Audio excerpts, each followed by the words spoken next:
عزيزي قائد السيارة، بصبح عليك.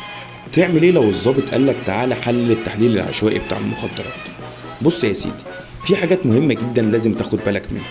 اولا، انك لازم تكون في حالة من حالات التلبس.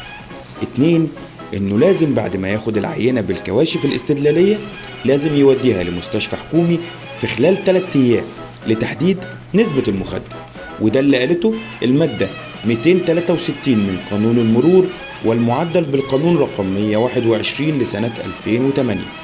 خلي بالك، لأنه ما يقدرش يجبرك إنك تحلل عافية، لأن الدستور بيكفل لحضرتك حرمة الجسد.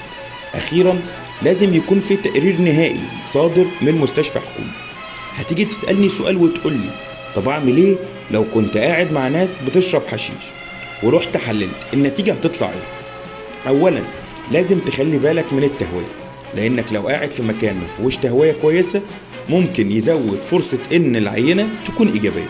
2، وقت الفحص يؤدي القيام بعمل الفحص مباشرة بعد الاستنشاق إلى زيادة فرصة إيجابية العينة.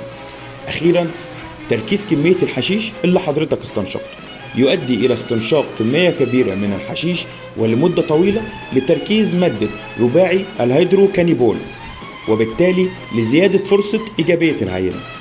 هتيجي تسألني سؤال وتقولي إيه هي الحاجة اللي تمنع ظهور العينة دي؟ هقولك وليه أصلا تعرف الحاجات اللي تمنع ظهور العينة وما تخليهاش إيجابية. ما تقعدش مع ناس بتشرب حشيش عشان ما تحطش نفسك في مواقف بايخة.